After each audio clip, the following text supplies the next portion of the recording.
नमस्कार दोस्तों, कैसे आप लोग। अशोका स्टडी पॉइंट के ऑनलाइन प्लेटफॉर्म पे आप सभी लोगों का स्वागत है। दोस्तों, पिछली कक्षाओं में हम लोगों ने रसों के बारे में चर्चा कर रखा था और रसों के कई भेदों को हम लोगों ने बारी बारी से उसको क्रमवार अध्ययन किया था। अब जो शेष रह गया था उसी रसों को मैं पढ़ा रहा हूँ और आप ध्यान से देखेंगे तो जो अगला रस है वो भयानक रस है। और भयानक रस होता क्या है कि जब कविता या पद को पढ़ करके उसमें भाव का अर्थात भय का भाव उत्पन्न हो, डर का भाव उत्पन्न हो, वहाँ क्या हो जाएगा, भयानक रस। एक बार और सुने, जब कविता या पद को पढ़ करके उसमें भय अर्थात डर के भाव का बोध हो तो वहाँ क्या हो जाएगा, भयानक रस।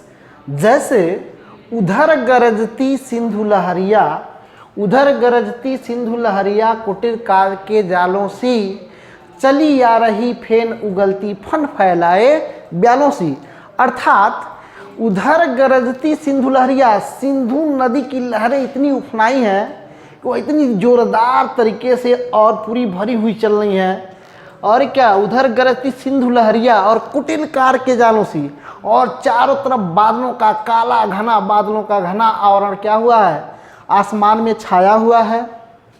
और चली आ रही फेन उगलती, मतलब वह बादल पूरी तरह से पूरे मतलब आसमान को पूरी तरह से बादल अपने कब्जे में कर लिया, पूरे वायुमंडल को क्या कर लिया है, पूरे वायुमंडल को काला कर दिया है।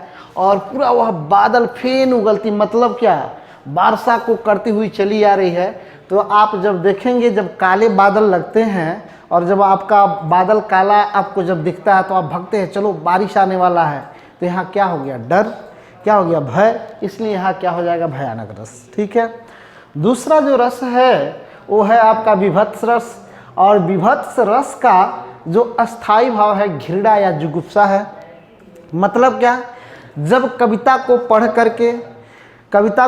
करके जब घृणा उत्पन्न हो जाता, घृणा के भाव का बोध हो तो वहाँ क्या हो जाएगा, आपका विभत्स रस। क्या हो जाएगा, विभत्स रस। अर्थात यहाँ एक पद लिखा गया है और आप लोग अपना तबीयत सही रखिएगा, मैं एक्सप्लेनेशन करने जा रहा हूँ।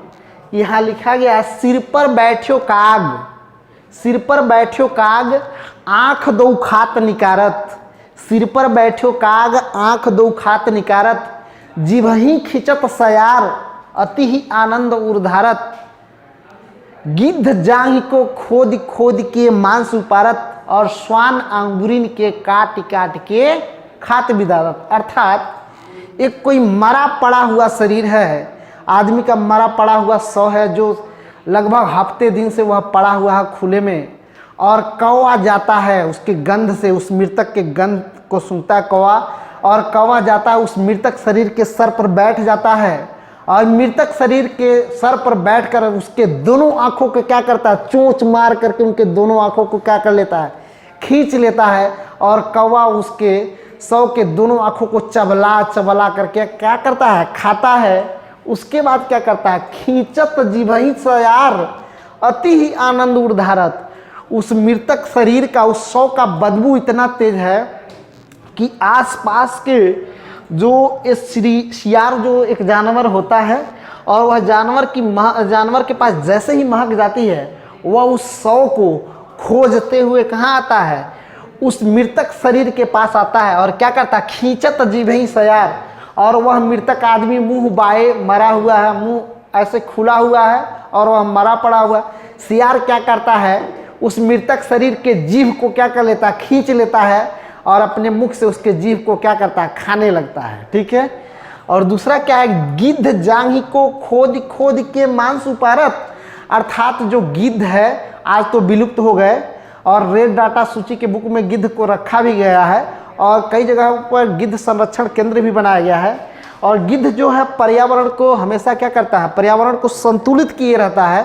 पर्यावरण की दृष्टि से जो गिद्ध ये प्रजाति का जो पक्षी है ये बहुत ही महत्वपूर्ण है, हमारे पर्यावरण को संतुलित किए रखते हैं। इसमें होता क्या है, ये जो गिद्ध है मृतक शरीर के अवशेष को, मृतक वस्तुओं को क्या कर लेते हैं, खा लेते हैं। अर्थात उससे किसी भी प्रकार का प्रदूषण नहीं होने पाता।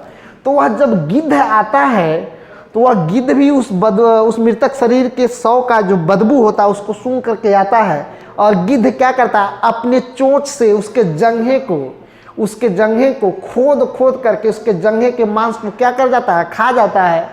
और अंत में आता है स्वान मतलब कुत्ता।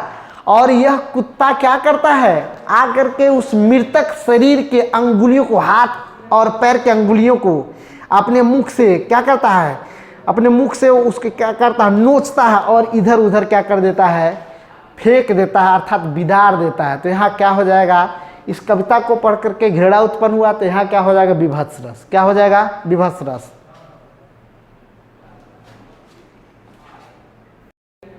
पिछले वीडियो में थोड़ा सा नंबरिंग गलती हो गया था, उसको सुधार लीजिएगा आप लोग।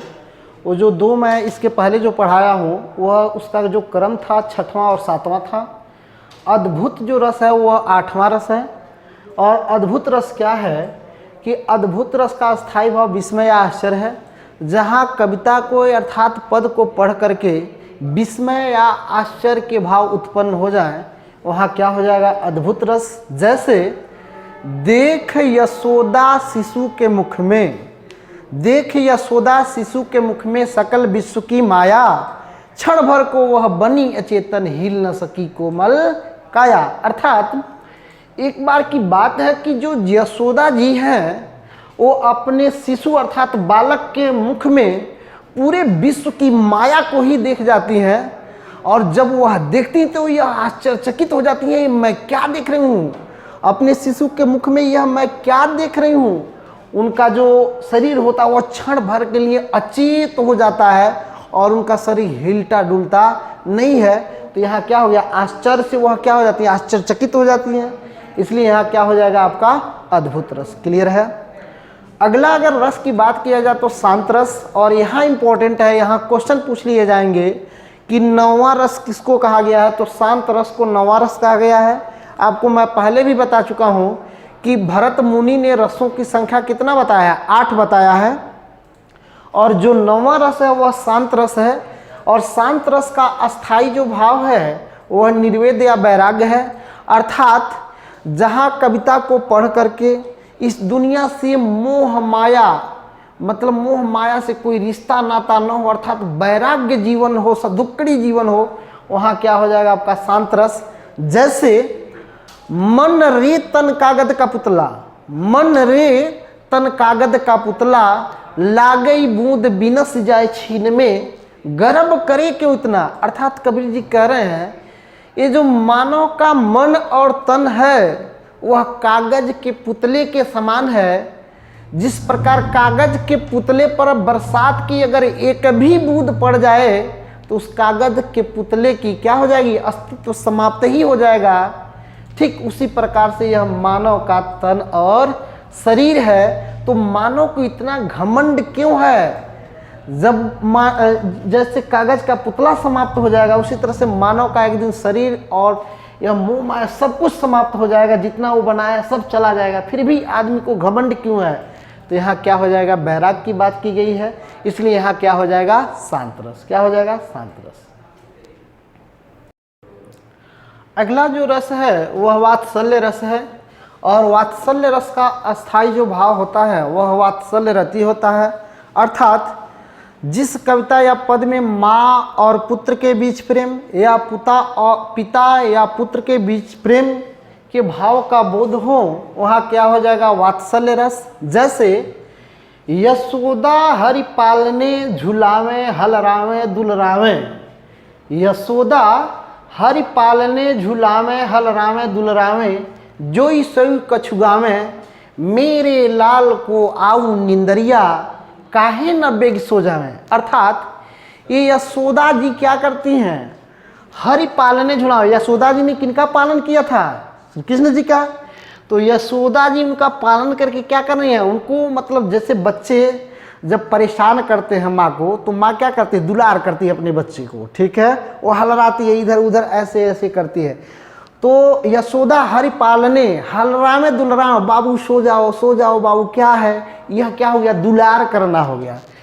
तो यशोदा हरि पालने झुलावे, ऐसे हाथ में लेकर के झुला भी रही हैं, हलरावे उसको रिघा भी नहीं है, दुलरावे और उनका दुलार प्यार कर रही हैं कि मेरा जो बच्चा शरारत न करे, परेशान न करे, जल्दी सो जाए। जो ईश्वर कुछ गावें और कुछ कथा कर रही हैं, कुछ गा सुना रही हैं, कुछ गुनगुनाते हुए कि सो जा बाबू। जैसे बहुत माताएं होती हैं लोरी भी सुनाती हैं, तो लोरी गा करके वह क्या करती हैं, उसको उस छोटे से बालक को क्या करती हैं, मतलब उसको प्रसन्न रखना चाह रही हैं कि वो हमको परेशान न करे। और क्या, मेरे लाल को आओ निंदरिया। और जब वह इनके नटवर लाल अर्थात कृष्ण जी जब ज़्यादा इनको परेशान कर देते हैं तो वह चिंतित हो जाती हैं कि मेरे लाल को आओ निंदरिया, काहे न बेग सो जावे, मेरे लाल को आज नींद क्यों नहीं आ रही है और क्यों ना वह जल्दी सो जा रहे हैं। तो यहाँ क्या है, माँ और पुत्र के बीच अटूट प्रेम का बोध हो रहा है, इसलिए यहाँ क्या हो जाएगा, वात्सल्य रस। क्लियर है। अब देखिए अगला जो है वह भक्ति रस है, और भक्ति रस का अस्थायी भाव क्या होता है, अनुराग या भक्ति। तो इसका एक ही कॉन्सेप्ट है, जिस कविता या पद में ईश्वर से प्रेम के भाव का बोध हो वहाँ क्या हो जाएगा, भक्ति रस। जैसे प्रभु जी तुम चंदन हम पानी, प्रभु जी तुम चंदन हम पानी, जाके अंग अंग वास समानी, प्रभु जी तुम चंदन हम पानी। तो यहाँ देखिए प्रभु जी तुम चंदन हम पानी, मतलब प्रभु के भक्ति में यह इतना लीन है कि उनको चंदन बना दे रहे हैं और अपने क्या बन जा रहे हैं, पानी। कि आप क्या है, चंदन है, और हम क्या है, पानी है। और यह गीत आप देखेंगे तो मंदिरों पर आपको सुनने को मिल जाएगा। तो वही क्या है, प्रभु जी तुम चंदन हम पानी, जाके अंग अंग वास समानी, प्रभु जी तुम चंदन हम पानी। तो यहाँ क्या है, ईश्वर से प्रेम का बोध है। दूसरा यदि हम एग्जाम्पल लें तो राम जपू राम जपू राम जपू बावरे, तो यहाँ भी राम राम शब्द का आ गया बोध। और राम क्या है, ईश्वर है, इसलिए ईश्वर से प्रेम का बोध होगा, इसलिए यहाँ क्या हो जाएगा आपका, भक्ति रस। क्या हो जाएगा, भक्ति रस। तो उम्मीद कर रहा हूँ दोस्तों आपको यह वीडियो काफ़ी पसंद में आया होगा।